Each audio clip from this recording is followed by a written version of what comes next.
Mientras el gobierno de México y Morena siguen defendiendo a Nicolás Maduro en las mañaneras, en redes, en comunicados y hasta en la ONU, lo cierto es que las acusaciones contra el dictador venezolano se han cristalizado ya en la Corte de Nueva York y bajo presión comienza lo que se espera sea una transición en la propia Venezuela. Se defiende al dictador caído porque en otras razones las acusaciones contra Maduro llegan hasta México. Y eso no gusta, pero en el expediente presentado ayer contra Maduro, en 14 ocasiones se habla de la relación del dictador con el cártel de Sinaloa. En otras 13 con el cártel de los Zetas. Además se asegura que durante años México no solo fue un espacio para el tránsito de cocaína del cártel de los Soles, sino una plataforma de operación de esa organización criminal asociada con los cárteles mexicanos para introducir cocaína en los Estados Unidos. Incluso se dice que la Embajada de Venezuela en México fue uno de los principales centros de operación precisamente para esos movimientos y para el lavado de dinero, Viviana. Bueno, y en el expediente criminal de Maduro, la primera historia de esta relación está fechada en 2006 y es parte de un decomiso incautado en donde cree, en Campeche. La Fiscalía estadounidense afirma que Nicolás Maduro dirigió pandillas protegidas por el Estado y corrompió las instituciones legítimas para traficar toneladas de cocaína a Estados Unidos. Nicolás Maduro, is charged with over hundreds and hundreds of tons of cocaine flowing into our country. And he's charged with working with not only TDA, but also Sinaloa, all the cartels in Mexico, Colombia, and Venezuela. De acuerdo al Departamento de Justicia de Estados Unidos, México jugó un rol central en la presunta red de narcotráfico, coordinada por el dictador. Acusación que describe a México como parte del engrane regional del caso. El expediente publicado por Pam Bondi, fiscal general de Estados Unidos, describe contactos de Maduro operados desde la Embajada de Venezuela en México para coordinar la llegada de un avión privado y el traslado de dinero bajo privilegios diplomáticos. El texto liga la operación de tráfico de cocaína, supuestamente operada con Maduro, con cárteles mexicanos, específicamente el cártel de Sinaloa y el cártel de los Zetas, y en donde estas organizaciones criminales aportaron conocimiento de las operaciones para el trasiego de narcóticos, de acuerdo al Departamento de Justicia. El caso data desde 2006, cuando Nicolás Maduro fungió como canciller del gobierno de Hugo Chávez. Desde entonces, habría entregado o vendido pasaportes diplomáticos para facilitar la cobertura diplomática para operaciones vinculadas con el retorno de ganancias desde México hacia Venezuela. El documento detalla cómo en 2011, Hugo Carvajal, jefe del aparato de inteligencia del chavismo, protegió el traslado de cocaína de laboratorios en Colombia a Venezuela. La operación habría sido financiada por Joaquín El Chapo Guzmán, entonces líder del cártel de Sinaloa. El periódico Milenio reconstruyó un reporte del caso de una aeronave DC-9 que aterrizó en Ciudad del Carmen, Campeche, en abril de 2006, con 5.5 toneladas de cocaína. Información que también es parte del documento de Estados Unidos. En el caso de Cilia Flores, esposa de Maduro, los fiscales le atribuyen conductas criminales específicas, como acusaciones de violencia y sobornos operados en 2007 para facilitar reuniones. Esta acusación coloca a México no solo como corredor de tránsito de las drogas, sino como una pieza logística financiera esencial para la exportación de cocaína a Estados Unidos. Mira, huevón, durísimo, chamo. Ya vas a ver un incendio, pero una vaina... Oye, ahí algo está pasando. Son imágenes de la operación militar Resolución Absoluta, con la que Estados Unidos terminó con 12 años de dictadura de Nicolás Maduro. Caught them in a very ready position. They were waiting for us. They knew we had many ships out, knew we were coming, but they were completely overwhelmed and very quickly incapacitated. En conferencia de prensa, Donald Trump detalló que las acciones comenzaron cuando Caracas quedó bajo la oscuridad. The electricity for almost the entire country was, boom, turned on. That's when they knew there was a problem. There was no electricity. Caracas said, there's no electricity. It's not the only people with lights were the people that had candles. It was just off. El secretario de Defensa Pete Hegseth informó que en la operación utilizaron más de 115 equipos militares, incluidos aviones y helicópteros. Detalló que fue un trabajo conjunto con las fuerzas de inteligencia, incluida la CIA. A massive joint military and law enforcement raid flawlessly executed by the greatest Americans our country has to offer. President Trump is deadly serious about stopping the flow of gangs and violence to our country. Deadly serious about getting back the oil that was stolen from us. And deadly serious about reestablishing American deterrence and dominance in the Western Hemisphere. Tras el operativo, Nicolás Maduro fue trasladado a Estados Unidos, donde se realizó su primera audiencia el lunes 5 de enero ante un juez federal en Nueva York. En medio de un fuerte dispositivo de seguridad, el dictador y su esposa, Cilia Flores, llegaron a la corte en Manhattan. Ambos se declararon inocentes de los cargos en su contra, uno de ellos por narcoterrorismo, mientras Maduro indicó que es prisionero de guerra.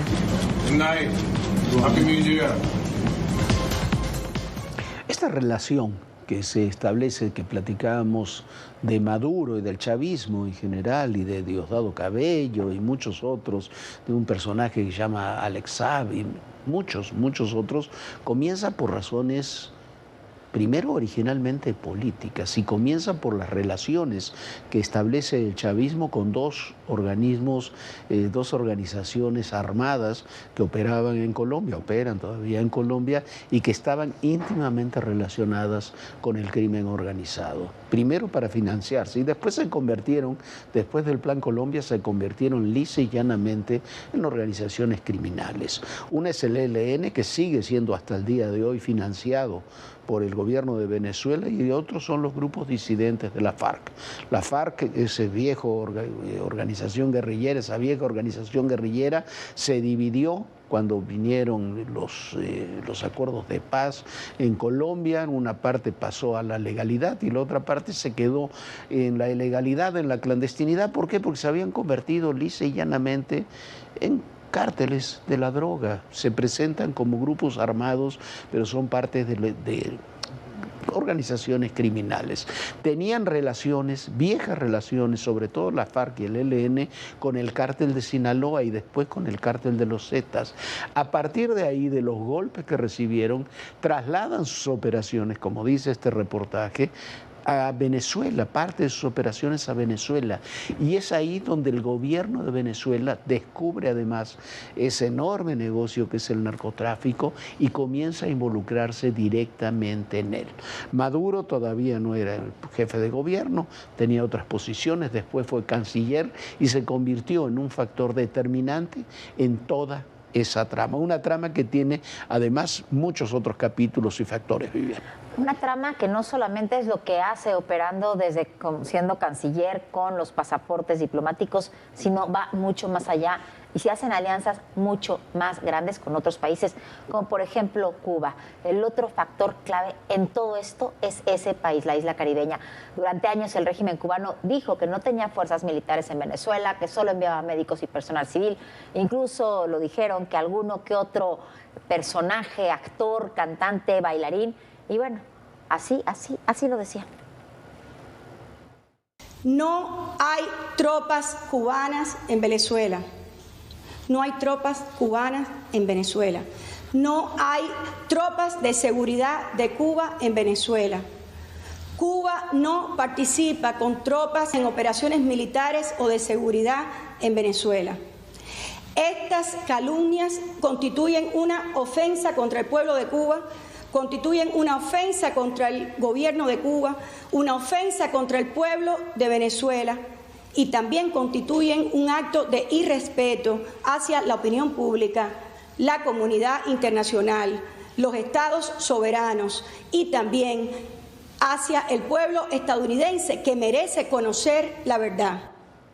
Bueno, una mentira más. Por supuesto que era una mentira descarada. Desde hace años sabíamos que había tropas cubanas y que la seguridad, primero de Chávez y después de Maduro, porque ocurrió lo mismo con Chávez, estaba garantizada, ya vimos que muy mal, por los cubanos. Lo tuvo que reconocer el presidente Díaz-Canel ante la muerte de 32 miembros de fuerzas especiales cubanas que servían de custodia del dictador Maduro. Por cierto, para quienes hablan de la intervención militar en otro país, ¿eso no lo consideran una intervención militar en otro país? Lo decía la misma funcionaria del gobierno cubano, que eso sería una intervención militar en otro país, una violación de la soberanía.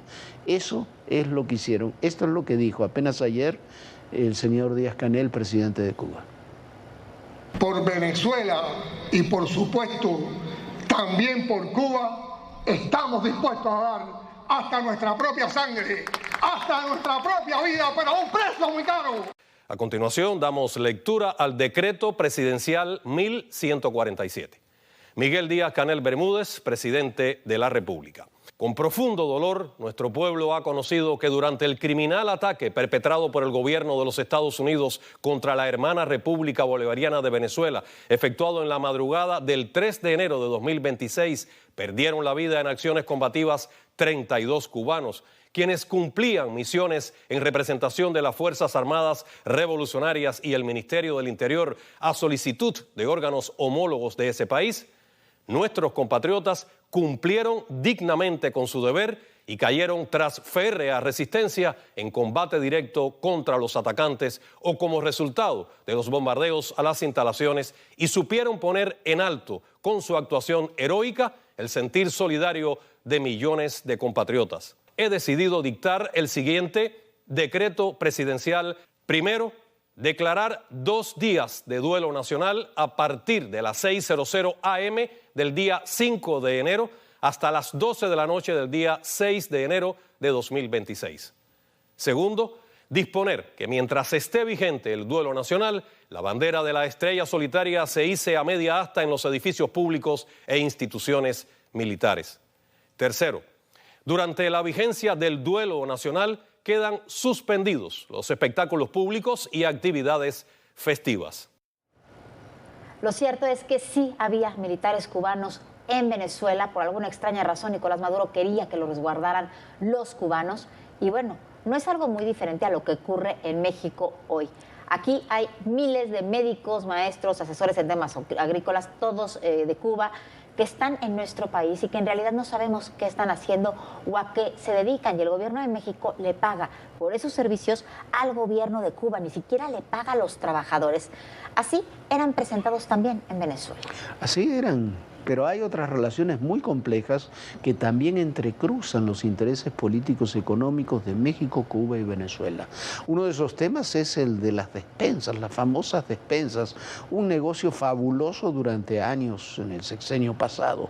No es nuevo, ocurrió durante todo el sexenio, involucrando a los gobiernos de México, de Venezuela, indirectamente al cubano, a empresas privadas y a personajes muy extraños como el ex asesor financiero de Maduro, Alex Saab.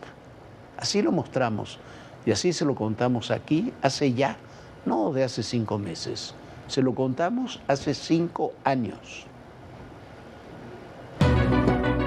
Durante años, el programa de despensas del régimen de Nicolás Maduro fue presentado como una ayuda social para millones de venezolanos. Sin embargo, detrás de esas cajas de alimentos se habría construido una compleja red de negocios, sobreprecios y presunto lavado de dinero que involucró a empresas mexicanas, intermediarias internacionales y a personajes cercanos al poder en Venezuela. Como lo documentó el periodista Jorge Fernández Menéndez, la historia estalló en 2020, durante el primer mandato de Donald Trump, y con el tiempo fue quedando en el olvido. Pero lo cierto es que es un caso que no se ha cerrado. En 2016, el régimen venezolano lanzó el programa de Comités Locales de Abastecimiento y Producción, mejor conocido como CLAP. El esquema consistía en la entrega mensual de bolsas o cajas con alimentos subsidiados dirigidos principalmente a sectores afines al chavismo. El programa fue encabezado por Freddy Bernal, exalcalde de Caracas y también uno de los hombres más cercanos a Hugo Chávez y posteriormente a Nicolás Maduro. Bernal ha sido señalado por la DEA como presunto integrante del llamado Cártel de los Soles, una organización criminal que, de acuerdo con autoridades estadounidenses, estaría integrada por funcionarios del gobierno venezolano y mandos militares, señalamientos que el régimen de Maduro ha rechazado. Con el aparato productivo venezolano colapsado, el régimen de Maduro optó por importar alimentos. Ahí es donde aparece México. La investigación del periodista Jorge Fernández Menéndez documenta que empresas mexicanas de alimentos, algunas con relaciones comerciales previas con el chavismo, desde al menos 2009, comenzaron a surtir los productos del CLAP, entre ellas firmas como El Sardinero, que habrían vendido alimentos con sobreprecios significativos, una práctica que ya había sido señalada en otros contratos con el gobierno venezolano. Como intermediarios aparecieron los empresarios Alex Saab y Álvaro Pulido, quienes negociaban directamente con el régimen de Maduro y coordinaban la compra y envío de las despensas. Alex Saab se convirtió en una figura central de este esquema. Fue sancionado por el Departamento del Tesoro de Estados Unidos, detenido en 2020 en Cabo Verde, juzgado en Miami y posteriormente liberado en un intercambio diplomático durante el gobierno de Joe Biden. Durante su proceso judicial, autoridades estadounidenses señalaron que Saab era uno de los principales operadores financieros del régimen venezolano, con información clave sobre sus negocios internacionales, incluidos los realizados con empresas mexicanas. En 2017, las despensas del CLAP se convirtieron en un escándalo internacional. Investigaciones revelaron que los productos enviados desde México eran de baja calidad, se vendían con precios inflados y no cumplían con estándares nutricionales básicos. Tras el escándalo, el suministro pasó a manos de otra empresa mexicana, Surtipractic SADCB, que también mantenía contratos con el gobierno del Estado de México durante la administración de Alfredo del Mazo. De acuerdo con investigaciones de la DEA, algunas de estas operaciones habrían servido también para mover y lavar dinero. Las indagatorias señalan que barcos con despensas destinadas al CLAP realizaban escalas en Puerto Limón, Costa Rica, en muelles de la empresa estatal venezolana Alunasa. Según estas investigaciones, esas escalas se repetían y permitían el movimiento de recursos que posteriormente ingresaban al sistema financiero a través de bancos como Ebrofinance, Mosnarbank, Gazprombank y BTB, instituciones sancionadas por Estados Unidos. Autoridades estadounidenses sostienen que ese dinero habría terminado en manos de altos funcionarios del régimen venezolano, entre ellos Diosdado Cabello y Tarek El Aizami, ambos señalados como figuras clave del poder en Caracas. El negocio de las despensas CLAP no solo evidenció la crisis humanitaria en Venezuela, sino también cómo un programa social pudo convertirse en una herramienta política y presuntamente financiera. Un entramado que conectó a Venezuela con México, Centroamérica y otros países aliados, y que aunque dejó de ocupar titulares, sigue bajo la lupa de autoridades internacionales. Una historia que comenzó con cajas de comida y que terminó revelando una red de intereses que aún no se cierra. Y en otro tema, continúan los envíos millonarios de petróleo mexicano a Cuba. En 2025, México fue su mayor exportador. México se convirtió en el principal proveedor de petróleo para Cuba.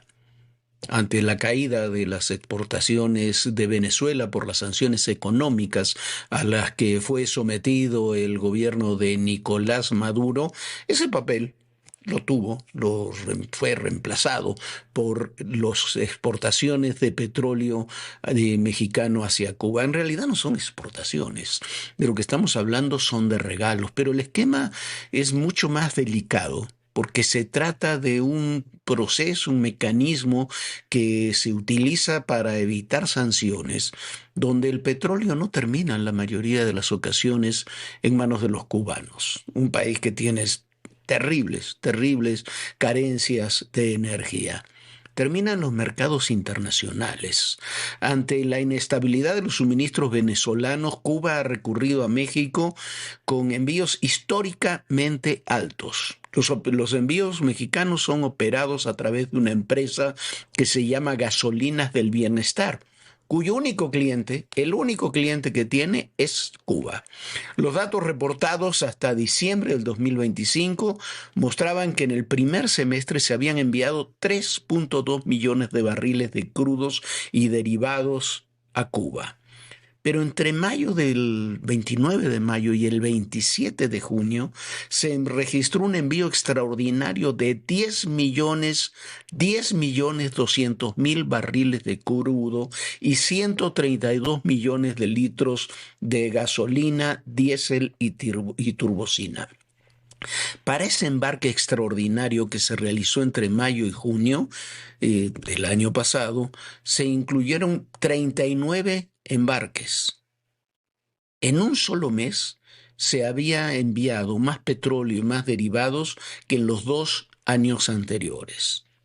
Entre mayo y agosto del año pasado, el valor de las exportaciones de los envíos a Cuba superó los $3.000 millones, más de 60.000 millones de pesos, lo que representa el triple de lo que se había enviado al cierre de la administración anterior. Estos cargamentos parten desde Coatzacoalcos y se han identificado en este proceso buques como el buque Sandino, que opera sancionado por la OFAC, por el Departamento del Tesoro de los Estados Unidos. Todo esto es crudo regalado.